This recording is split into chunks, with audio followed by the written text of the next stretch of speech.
வரலாற்றுல பாத்தீங்கன்னா சில முக்கியமான ஆளுங்களோட கதைகள் நமக்கு அதிகமா தெரியாமலேயே போயிடும். இன்னைக்கு நாம அப்படிப்பட்ட ஒருத்தரை பத்தி தான் பார்க்க போறோம். மனித குலத்தோட ஆரம்பத்தையே வடிவமைச்ச ஒரு மாபெரும் வழிகாட்டி. சரி, ஒரு கேள்வியோட ஆரம்பிக்கலாமா? நமக்கெல்லாம் தெரியும் முதல் மனிதர், முதல் நபி ஆதாம் அலை அவர்கள்னு. ஆனா நீங்க என்னைக்காவது யோசிச்சிருக்கீங்களா அவருக்கு அப்புறமா இந்த உலகத்துக்கு வழிகாட்ட வந்த அடுத்த நபி யாருன்னு? அந்த கேள்விக்கான பதில் ஷீத் அலை அவர்கள்தான். ஆமா, இவர்தான் மனித குலத்தோட இரண்டாவது நபி. இதுல ஒரு சுவாரஸ்யமான விஷயம் என்னன்னா, குரான்ல இவரோட பேரு நேரடியா வராது. ஆனா ஹதீஸ்கள், வரலாற்று பதிவுகள் மூலமா இவரோட வாழ்க்கை நமக்கு ரொம்ப தெளிவாவே தெரிய வருது. சரி, நபி ஷீத் அவங்களோட கதையில முதல் அத்தியாயமே அவரோட பிறப்பு தான். அது சும்மா ஒரு பிறப்பு இல்ல, பூமி மேல மனுஷங்க இழந்திருந்த நம்பிக்கைய திரும்பவும் கொண்டு வந்த ஒரு தெய்வீக நிகழ்வு.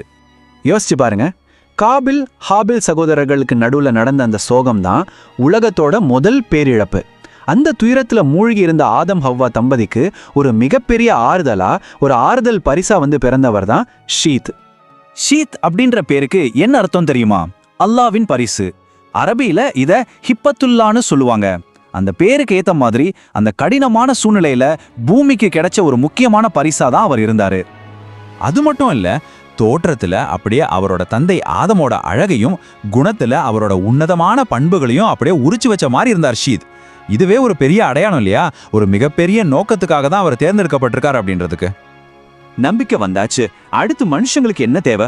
ஒரு தெளிவான வழிகாட்டுதல். ஷீத் நபியா தேர்ந்தெடுக்கப்பட்ட உடனேயே அந்த வழிகாட்டுதல் தெய்வீக சட்டமா வந்து இறங்குச்சு. இதுதான் அவரோட கதையில 2வது முக்கியமான தூண். 50. இது வெறும் நம்பர் இல்ல, ஷீத் நபி கல்லா அருளின தெய்வீக ஏடுகளோட, அதாவது சுகுஃப்களோட எண்ணிக்கை. இது மனித குல வரலாற்றையே மாத்தின ஒரு திருப்புமுனைன்னு சொல்லலாம். அப்போ அந்த ஏடுகள்ல என்னதான் இருந்துச்சு? சிம்பிளா சொல்லணும்னா அது ஒரு முழுமையான வாழ்க்கை புத்தகம். இறைவனை எப்படி வணங்கணும், நம்ம வாழ்க்கையை எப்படி நேர்மையா வாழணும், ஒரு சமூகமா எப்படி ஒன்னா சேர்ந்து செயல்படணும்னு எல்லாத்துக்குமான வழிகாட்டுதலும் அதுல இருந்துச்சு. மனித குலத்துக்கான முதல் கம்ப்ளீட் கைட் புக் அதுதான். இறைச்சட்டம் மட்டும் இருந்தா போதுமா? அதை நடைமுறைப்படுத்த ஒரு சமூகம் வேணும் இல்லையா? இங்கதான் நபி ஷீத் அவங்களோட அடுத்த பங்களிப்பு வருது. அதாவது நாகரிகத்துக்கான அடித்தளத்தையே அவர் தான் போட்டாரு. கணிதம், வானியல் மாதிரி அறிவியல்ல ஆரம்பிச்சு அப்புறம் விவசாயத்தை எப்படி முறைப்படுத்துறது, நகரங்களை எப்படி கட்டுறது, நிர்வாகத்தை எப்படி நடத்துறதுன்னு ஒரு முழுமையான சமூக கட்டமைப்பை உருவாக்க அவர்தான் வழிகாட்டினார். அதுவரைக்கும் இருந்த வாழ்க்கையிலிருந்து இது ஒரு மிகப்பெரிய முன்னேற்றம். சரி, இப்போ நாகரிகம் வளர்ந்துருச்சு. அடுத்து என்ன? அந்த நம்பிக்கை, சட்டம், நாகரிகம் எல்லாத்தையும் அடுத்த தலைமுறைக்கு கொண்டு போய் சேர்க்கணும் இல்லையா? அதுதான் நபித்துவத்தோட தொடர்ச்சி. அந்த காலத்துல சமூகம் 2ஆ பிரிஞ்சிருந்துச்சு. ஷீத்தோட வழி வந்தவங்க மலைகள்ல ரொம்ப பக்தியோட வாழ்ந்தாங்க. இன்னொரு பக்கம் காபிலோட வழி வந்தவங்க சம வழிகள்ல தீய பழக்கங்களோட வாழ்ந்தாங்க. ஷீத் நபி தன் மக்களை ரொம்ப தெளிவா எச்சரிச்சாங்க, அவங்களோட நீங்க கலக்காதீங்கன்னு. ஏன்னா நல்ல விஷயங்களை பாதுகாக்க வேண்டியது ரொம்ப முக்கியம். அந்த மரபு பாதுகாக்க அவர் செஞ்ச 3 முக்கியமான விஷயங்கள் என்ன தெரியுமா? 1, வணக்கத்தோட மையமா இருந்த கஃபாவை கற்களை வச்சு புதுப்பிச்சார். 2, பல 100 வருஷங்கள் வாழ்ந்து மக்களுக்கு வழிகாட்டினார். 3, தனக்கப்புறமும் இந்த வழிகாட்டுதல் தொடரணும்னு தன் மகன் அனுஷ அடுத்த தலைவரா நியமிச்சார். ஷீத் போட்ட அந்த ஃபவுண்டேஷன் எவ்வளோ ஸ்ட்ராங் ஆனதுன்னு பாருங்க.